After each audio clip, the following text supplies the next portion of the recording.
ఇప్పుడైతే లోడ్ అయితే అయిపోయింది. టైం వచ్చి 11:30 అయితే అయింది. ఇప్పుడే లోడ్ అయితే అయిపోయింది. మామూలుగా అయితే 1 అవర్ లేట్ అయితే స్టార్ట్ చేసాము. వర్షం కారణంగా వర్షం అయితే పడింది. ఒక 1 అవర్ 1.5 అవర్ వర్షం అయితే పడింది. దాని కారణంగా ముందు వెహికల్ అనేది లోడ్ అయితే చేయలేదు.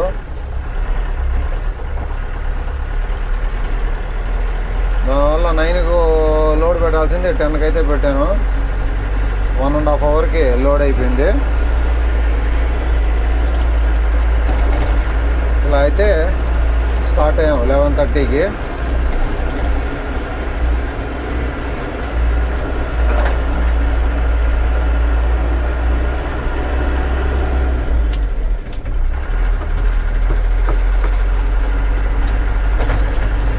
వర్షానికి సింకేజ్ వస్తుందని లోడ్ చేయరు. ఎందుకంటే వర్షానికి బాక్సులు దించేసిన తర్వాత బాక్సుల్లో కోల్డ్ వేస్తూ ఉంటారు కదా, ఇవి తడుస్తాయి. తడిసినప్పుడు వెయిట్ ఎక్కువ వస్తుంది. మనం ఈ నుంచి ట్రాన్స్పోర్ట్ చేసుకొని షాపుల దగ్గర దించేటప్పుడు వాటర్ అనేది సింక్ అయిపోతుంది. అక్కడ వెయిట్ తక్కువ వస్తుంది. ఇక్కడ వెయిట్ ఎక్కువ ఇచ్చిందంటే కంపెనీకి ఎక్కువ అమౌంట్ పే చేయాలా. ఆడ దించేటప్పుడు సింక్ అయిపోయి ఉంటుంది, వాటరు తక్కువ వెయిట్ వస్తుంది. కాబట్టి అక్కడ మనకు కలెక్షన్ అనేది తక్కువ వస్తుంది. దాంతో లాస్ అనేది వచ్చేస్తుంది. దానికోసం అయితే వర్షం పడినప్పుడు అయితే లోడ్ చేయరు. వర్షం తగ్గిన తర్వాత ఎంతైనా లోడ్ చేస్తారు. ఈ బోట్స్ ఏ కంపెనీ అయినా అంతే, ఏ వెహికల్ అయినా అంతే. ఇంకా ఏదన్నా డెలివరీ టైము ఎక్కువ దగ్గర వచ్చేసి అర్జెంట్ అయితే కంపెనీతో మాట్లాడుకొని లోడ్ అయితే చేసుకుంటారు. వాళ్ళ మార్జిన్ చూసుకొని యావరేజ్ కౌంట్ చేసుకుంటారు. అంటే ముందు లోడ్ అయ్యింటే 2.3 2.5 అంటే దాని ప్రకారం లోడింగ్ అనేది చేసుకొని వెళ్ళిపోతారు.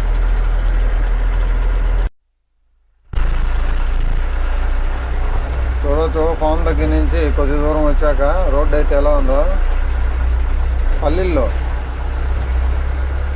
పల్లెల్లో నుంచి అయితే వెళ్ళాలి కాబట్టి రోడ్లు అయితే ఇట్లాగే ఉంటాయి. ఇక్కడ ఫామ్ దగ్గర కరెక్ట్గా వెళ్ళాలి. ఏ ఒక్కరు అటు ఇటు అయిందంటే తగిలేస్తాయి.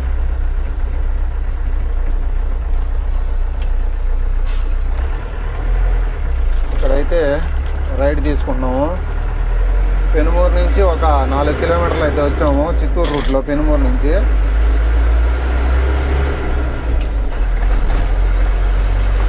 ఇలా స్ట్రైట్ అయితే పెనుమూరు, తర్వాత నేండ్రగుంట, తిరుపతి, కోడూరు.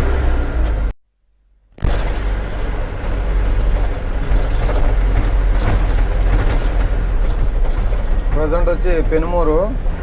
ఇప్పుడు టైం వచ్చి 11:45 అయితే అయింది. మనకు ఫామ్ దగ్గర నుంచి అయితే ఇక్కడ పెనుమూరు రావడానికి ఒక 10 మినిట్స్ అయితే పట్టింది. 10 మినిట్స్ జర్నీ. ఇక్కడ రైట్ సైడ్లో అంతా పెనుమూరు టౌను, ఒక చిన్న టౌన్ పెనుమూరు. ఇలా పెనుమూరు నుంచి అయితే నేండ్రగుంట వైపు అయితే వెళ్ళిపోతున్నాము. చిత్తూరు నుంచి పెనుమూరు వరకు అయితే కొద్దిగా వైడ్ రోడ్ అయితే ఉంటుంది. ఒక డబుల్ రోడ్ టైప్లో వైడ్గా ఉంటుంది రోడ్డు. పెనుమూరు నుంచి నేండ్రగుంటకి అంటే మన తిరుపతి వెళ్ళే రోడ్డు నేండ్రగుంట వరకు అయితే ఇదే మాదిరి సింగిల్ రోడ్ అయితే ఉంటుంది. ఈ సింగిల్ రోడ్లో అయితే హైవే దాకా ఈ రోడ్లో అయితే వెళ్ళాలి.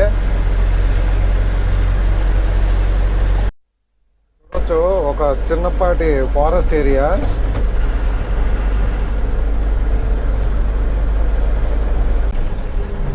ఇలా ఫైనల్గా అయితే హైవే దగ్గరికి అయితే వచ్చేసాము పెనుమూరు నుంచి. ఇక్కడ నుంచి అయితే నేషనల్ హైవే తిరుపతి వరకు అయితే ఈ హైవేలో ప్రయాణిస్తాం.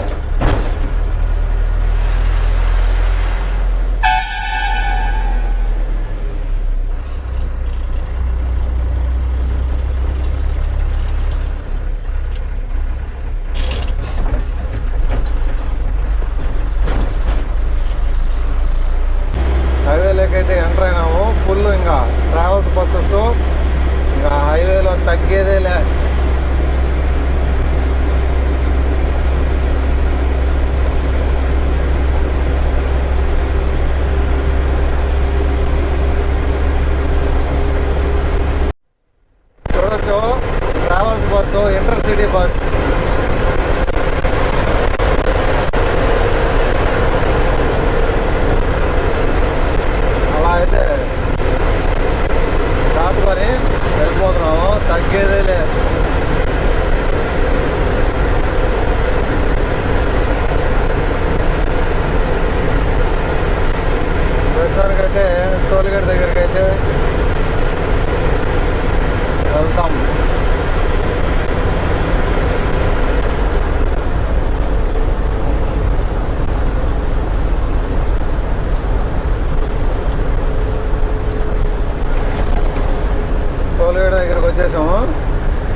నైట్ అంతా ట్రావెల్స్ బస్సులది, ఈ ట్రాన్స్పోర్ట్ వెహికల్దే రోడ్ అంతా.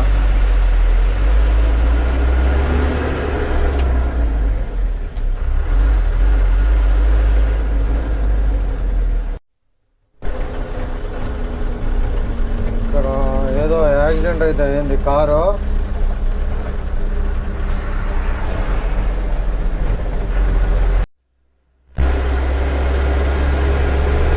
హైవే నుంచి అయితే తిరుపతి బైపాస్లోకి అయితే ఎంటర్ అయ్యాము.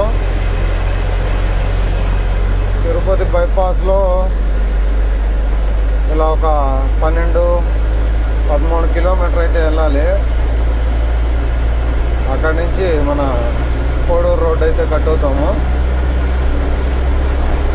ఇది వచ్చి కేవీఆర్ ట్రావెల్స్.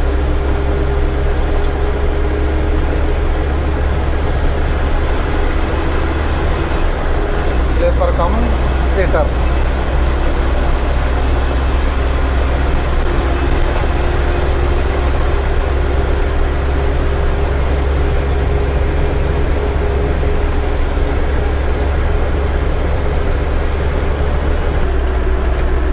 ప్రస్తుతానికి టైం వచ్చి 12:56, అరౌండ్ 1 అయితే అవుతుంది. అమ్రా హాస్పిటల్ దగ్గర అయితే ఉన్నాము, కరకంబాడి.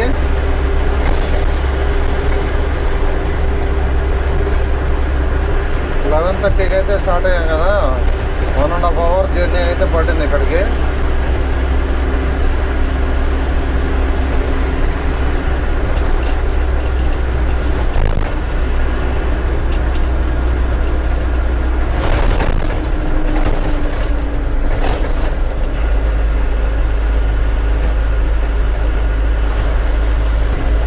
నైట్ డ్రైవింగ్ భయపడే వాళ్ళకి ప్లస్ నైట్ డ్రైవింగ్ కొద్దిగా అయితే అర్థం కాదు చాలా వరకు. ఎందుకంటే ఎదురుగా వచ్చే వెహికల్ ఒక లైట్కి చాలా మంది భయపడతారు నైట్ టైము.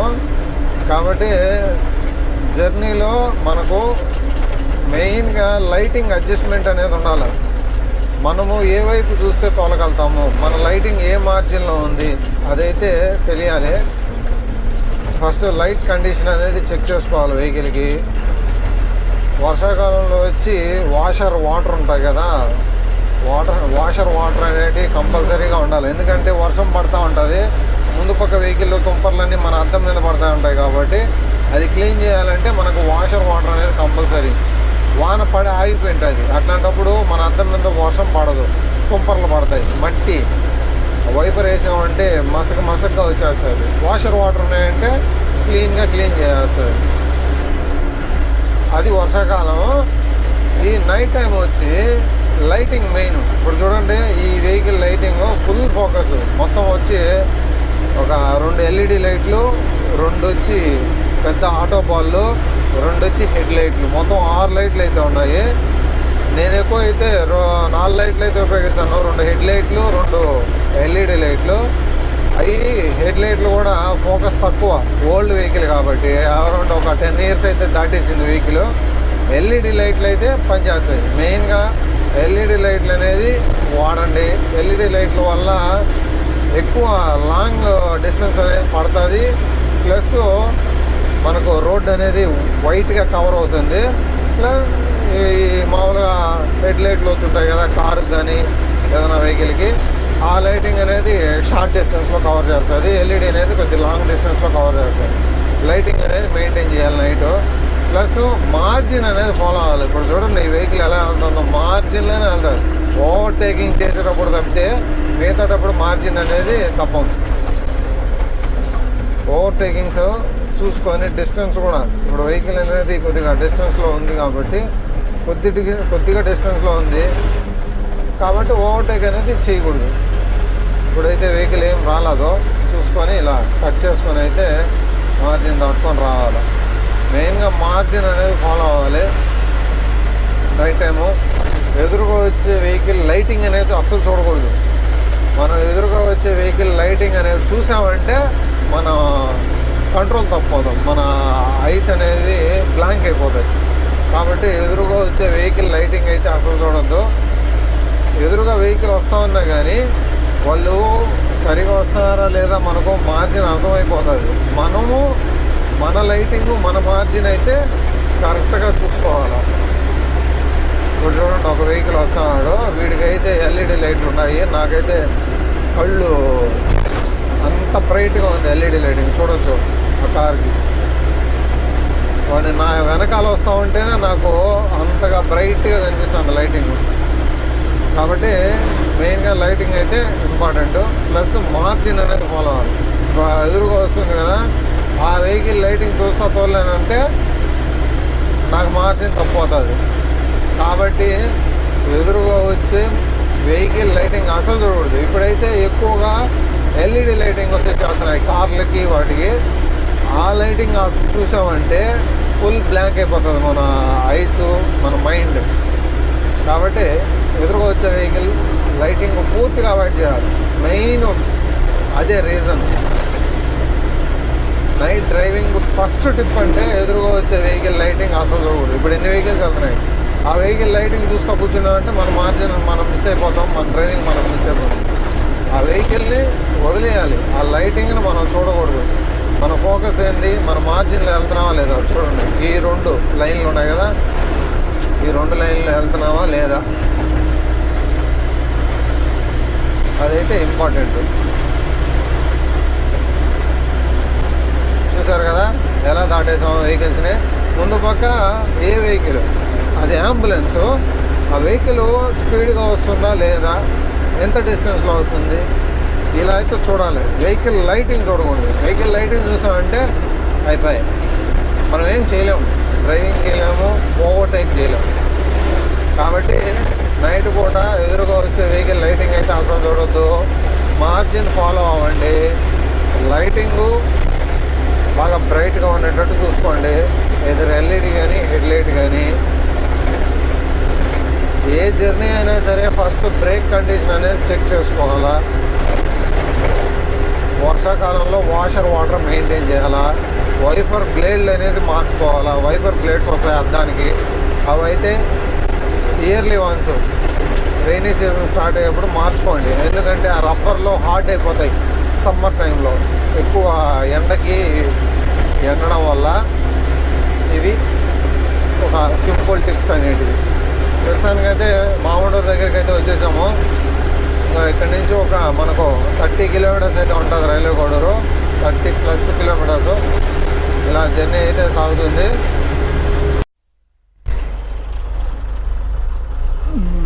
ఈ చెక్ పోస్ట్ దగ్గర అయితే రాత్రిపూట కూడా ట్రాఫిక్ అయితే ఉంది.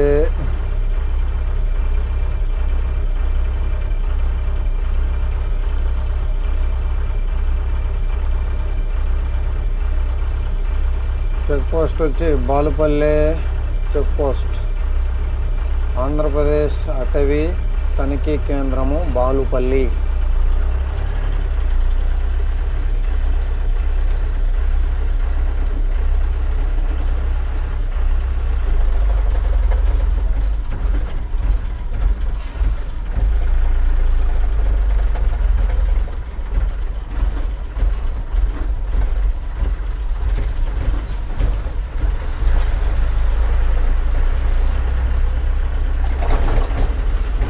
వెహికల్ అయితే చెక్ చేస్తున్నారు కాబట్టి రోడ్లు అయితే పెట్టినాడు వాడు.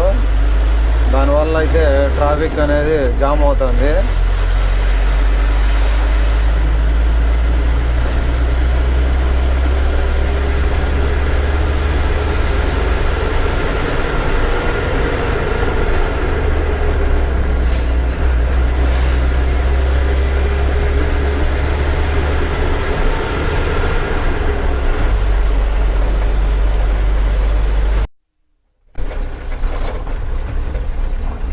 ఫైనల్లీ కోడూరు అయితే వచ్చేసాము కాటా దగ్గరికి. ఎక్కడి నుంచి అయితే స్టార్ట్ అయ్యామో మళ్ళీ అక్కడికి వచ్చి ట్రిప్ అనేది క్లోజ్ చేయాలి. ఇక్కడైతే వెయిట్ పెట్టుకొని సింకేజ్ చెక్ చేసుకోవాలి.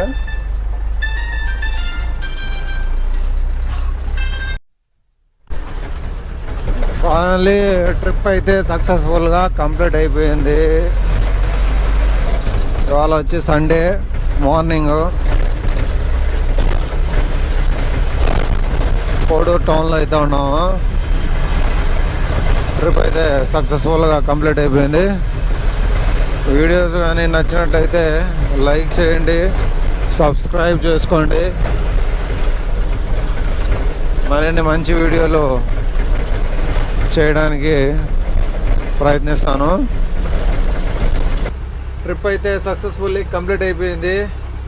వీడియోస్ నచ్చినట్లయితే లైక్ చేయండి, సబ్స్క్రైబ్ చేసుకోండి. మరిన్ని మంచి వీడియోలు ట్రై చేయడానికి ప్రయత్నిస్తాను. మీ సపోర్ట్ అనేది సబ్స్క్రైబ్ రూపంలో తెలపండి. బాయ్.